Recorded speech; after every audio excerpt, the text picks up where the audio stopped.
You guys are always supporting me, and so I wanted to support you right back. Here, for free, is Chapter 1 of Until Next Time, an honest conversation about breakups. I say it in the book, and I'm going to say it again here. I am not an author. I'm not good at writing. It's not what I do. And so this book was very much phrased more as a conversation between you and me. So I hope you enjoy. Thank you eternally for all your support. I love you guys. Until next time. When I was a shitty kid in high school, I thought I had it all figured out. You see, social interaction came easy to me. I was young, cocky, and frankly, stupid, but within my stupidity came a sort of blissful unawareness of how things actually worked. I was very active in the arts, doing all sorts of singing and acting and public speaking, so I had my recreational and artistic needs taken care of. I was young, so I could basically eat whatever I wanted and not gain weight. Being in high school meant I was surrounded by my peers, and so my social needs were met, and I had friends even when I didn't want them. As the story goes, little, know-it-all 16-year-old, thinner, more talented me happened to attract the attention of a young woman who, about 8 years later, would become my fiancée. I woke up in a room and turned over to an empty bed and remembered that she was supposed to be in that bed. I check my phone to see that it's 4 a.m. with a text from my fiancé. A knot, of course, instantly forms in my stomach because I know exactly what it's going to say. The text is telling me that she's staying over at a female friend's house because she drank too much. At this point, I'm thinking I don't know how much longer I can do this, but I text her back, no problem, stay safe, love you. But I don't have the courage to leave. At this point in my life, I need her. I turn over and went back to sleep. The next morning, Valentine's Day, I was so excited to go out with my partner and spend the day with the woman that I needed, who are we kidding? But that knot never left my stomach. She comes home and mildly greets me. Oh, hey, you're already up. It wasn't a question, she asked, more of a disappointed statement. The knot grew tighter as the reality of the situation landed on me. Don't ask me why, but I snapped. I need to know right now if you're cheating on me. Yes. I blink away tears and I'm back in the room I grew up in. I got up and walked slowly to my mirror in an exercise of regular self-hatred. God, I look fat. My hair is so long. Why haven't I shaved? Man, I hate myself so much. When did I get like this? Something has to change. I've learned that people only change when staying the same is no longer an option, and I hit that wall pretty hard. I began going for long walks every day, upwards of 3 hours sometimes, anything to help me get to sleep that night. I signed up to a counselor, something to help some of the pain go away and someone to talk with. Anything to win her back. I began journaling because I would have paid good money to remove these repeating thoughts from my head, anything to stop the internal monologue. I would agree to hang out with friends so I could badger them with the same question asked in a variety of ways. Anything to gain some hope. I would check her social media constantly to gain any news of what she was doing. If she was online, that means she isn't with another person. Anything to prove she's sad. I began going to the gym, and it's for me now. Anything to get stronger. I looked at myself in the mirror and gave myself, for the first time since I can remember, a smile. Anything to look better. I went back to school to occupy my mind and pursue my interests. Anything to gain wisdom. I began helping others through what I've gone through. Anything to give back. For the first time in 5 months, I felt like someone I could love. I looked back in the mirror and was overcome by a genuine smile. And then I got a call from her.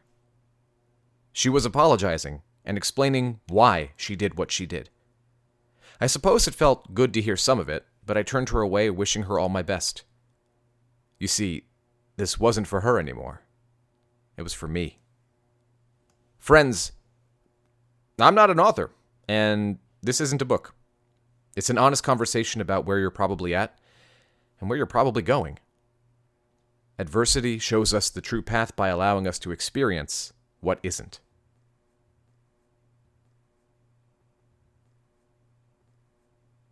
Chapter 1. The Breakup. So, it's finally happened. Here we are. The very thing you've been dreading over the past several weeks has finally happened, and your partner has just broken up with you. Or maybe you've been completely blindsided by them and had no idea it was coming. Maybe you were forced into doing the breaking up. The details at this point don't matter too much because we're left with the blunt conclusion that it sucks. Someone you loved and cared about has walked away from you. Right now, you're probably wanting to beg, plead, wishing your solution was other than it was, and maybe even praying. You want to turn to your ex and ask them to undo the pain they've just bestowed on you, but from the look in their eyes, you know it's serious and that they mean it. But do they mean it for good? Take a walk with me.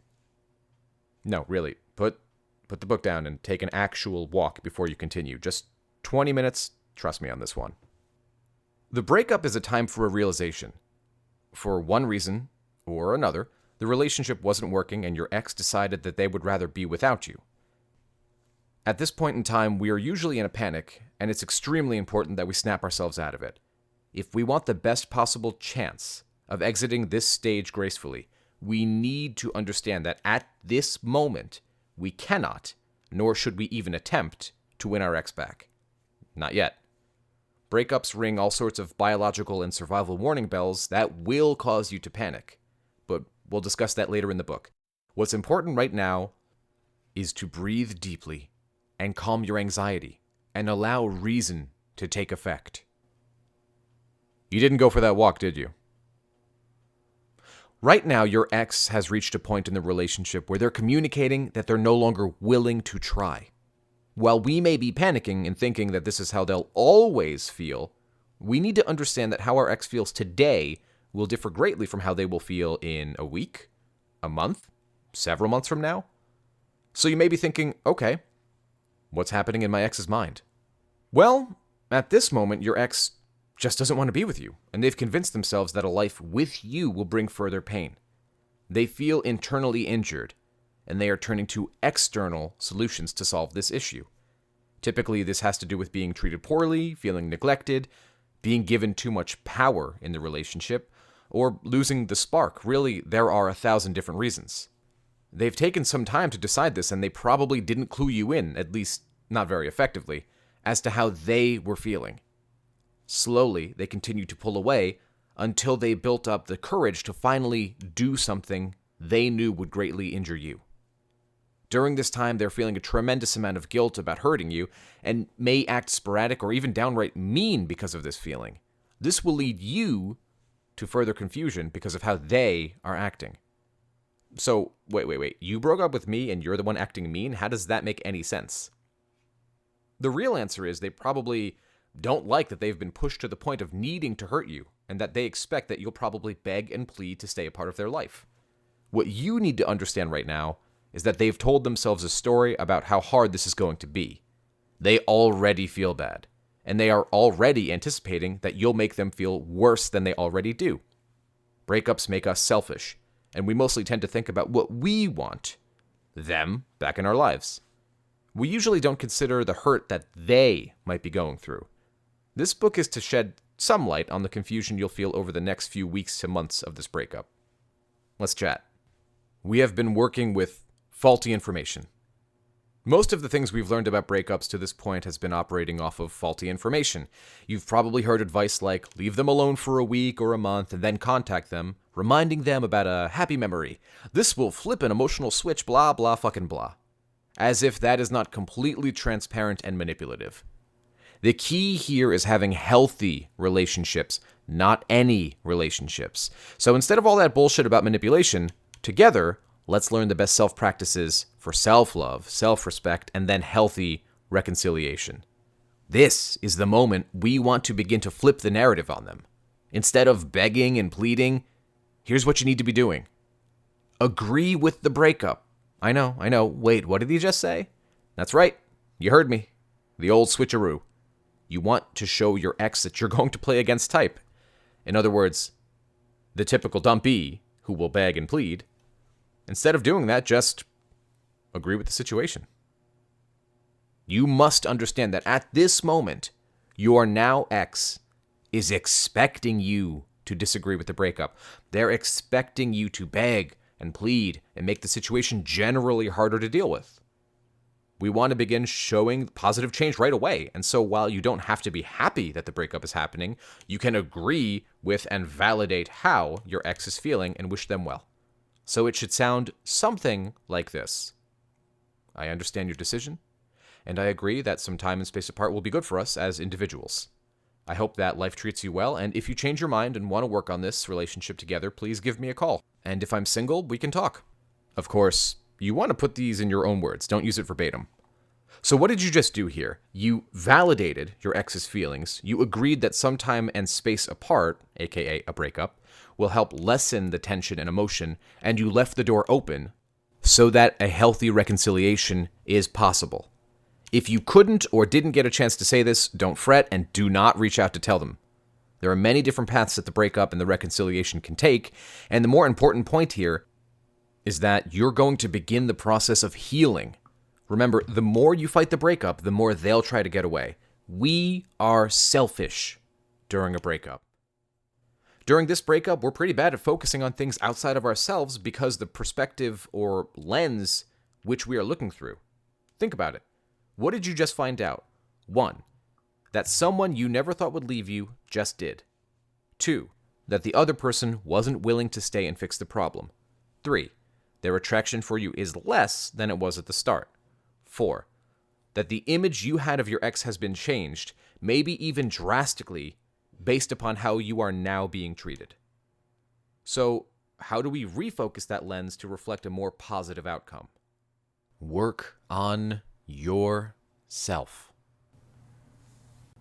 So there it is, chapter 1, and obviously there's more where that came from. If you enjoy the book, it is available on Amazon, and I'm going to leave a link in the description below to the book. The rest of the book will be recorded. Obviously, I wanted to do it in a studio setting, but COVID made that impossible. A lot of the studios closed. You're not exactly going to record a book with a mask on. So, I will slowly be finishing up the rest at home at my studio and releasing it to you guys for free. Obviously, when I can safely get back into a professional studio with professional engineers working on the sound, then I'm going to record a professional version, and that will be offered on Amazon. But for now, I'll talk to you all next time.